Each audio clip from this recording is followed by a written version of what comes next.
सच्चिदानंदरूपाय विश्वोत्पत्त्यादिहेतवे तापत्रय विनाशाय श्रीकृष्णाय वयं नमः।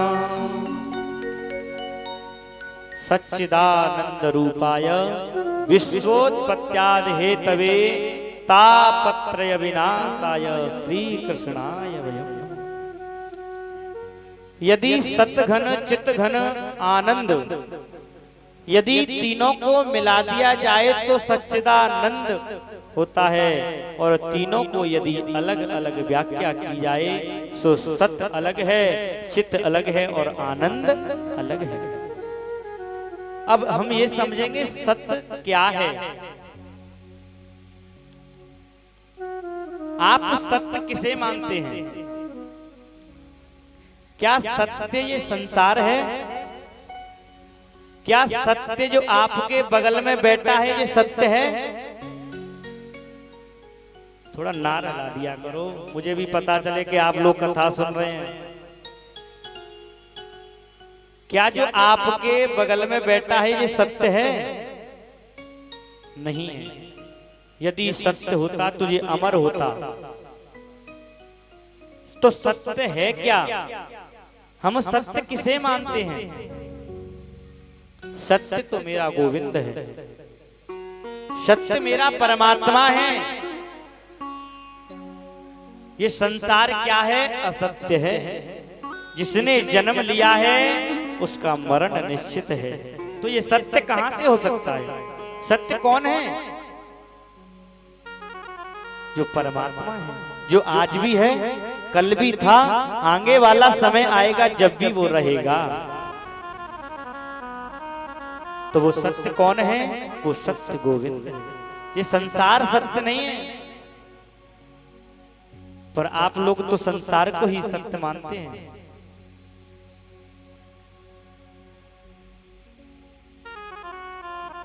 चित्त क्या है? चित्त माने होता है प्रकाश, चित्त माने होती है चेतना। जैसे इस माइक में हम बोल रहे हैं और यदि इसमें करंट ना आए तो क्या हम बोल पाएंगे? नहीं बोल पाएंगे ना। क्यों? क्योंकि इसमें करंट नहीं है। ऐसे ही उस परमात्मा की हमारे अंदर चेतना रूपी करंट डला हुआ है, उससे हम बोल रहे हैं, खा रहे हैं, पी रहे हैं, चल रहे हैं। जिस दिन इस मानव के अंदर से वो चेतना रूपी करंट निकल करके बाहर आ जाएगा, वो किसी काम का नहीं रहेगा। इसलिए चित्त माने होती है चेतना, चित्त माने होता है प्रकाश। जैसे कोई बालक किसी अंधेरे कमरे में पढ़ाई करे तो उसे किस चीज की आवश्यकता पड़ेगी? उजाले की। पर उस परमात्मा को किसी उजाले की जरूरत नहीं है, वो स्वयं प्रकाशवान है। सुबह जब सूरज निकलता है तो कितना प्रकाश कर देता है। किसी बल्ब की, किसी लाइट की जरूरत नहीं पड़ती उस परमात्मा को, है ना। हम लोग कहते हैं परमात्मा है कहाँ? अरे परमात्मा तो कण कण में व्याप्त है, पर हमारी देखने की आंखें नहीं है, हमारे देखने का भाव नहीं है। परमात्मा तो हर जगह व्याप्त है। जो सूर्य निकलता है वो भी एक परमात्मा का ही प्रतीक है। सूर्य नारायण भगवान, पृथ्वी है ये भी एक भगवान का स्वरूप है। यदि उस भक्त की परमात्मा को देखने के लिए आंखें हैं तो परमात्मा सब जगह है प्यारे।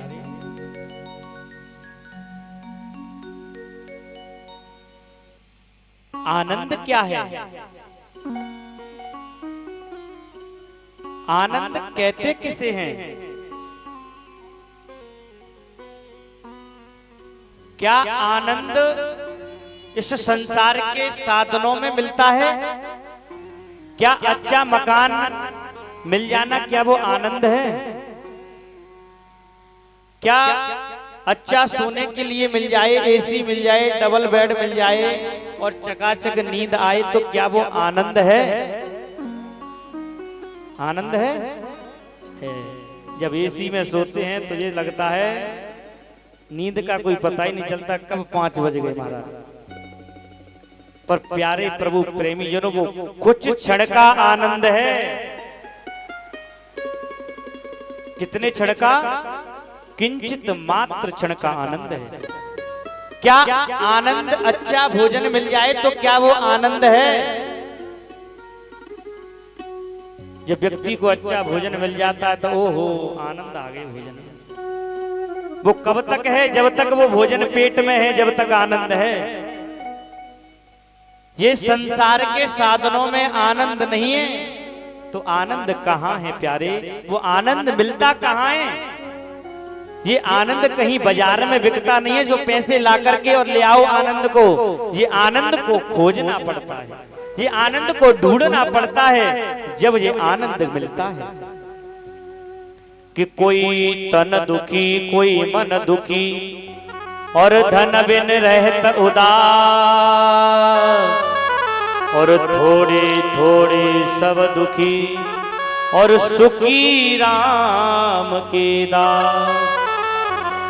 इस संसार में यदि कोई सुखी हो तो मुझे बता दे। कोई सुखी है? सब दुखी हैं किसी न किसी कारण से। कोई तन से दुखी है, कोई धन से दुखी है, कोई मन से दुखी है। किसी न किसी कारण से व्यक्ति दुखी है। किसी का तन स्वस्थ नहीं है तो मन नहीं है, किसी का मन है तो उसके पास में धन नहीं है। वो सोच रहा है कि मैं भी भगवान की कथा करा सकूं, मैं भी भगवान की कथा में दान कर सकूं, पर उसका मन नहीं है। मन भी है, धन भी है, पर तन स्वस्थ नहीं है, जा नहीं सकता भगवान की कथा में। कोई परिवार से दुखी है, कोई बच्चों से दुखी है, कोई पत्नी से दुखी है। किसी न किसी कारण व्यक्ति दुखी है। पर सुखी कौन है प्यारे? सुखी राम के दास। सुखी तो केवल वही है प्यारे जो गोविंद का भजन करता है, जो गोविंद की कथा को श्रवण करता है, वही केवल संसार में सुखी है। और संसार में कोई सुखी नहीं है। हमारे शास्त्रों में आनंद का कभी उल्टा बताया नहीं है। आनंद का परमानंद हो सकता है, दिन की रात हो सकती है, धूप की छाव हो सकती है, पर आनंद का उल्टा नहीं होता। आनंद की बहुत बड़ी महिमा को बताया है। यदि उस आनंद को ढूंढना है तो उस गोविंद की चरणों में बैठना पड़ेगा, जब वो आनंद मिलेगा। तुलसी बाबा ने भी कहा है, जो आनंद सिंधु तो करासी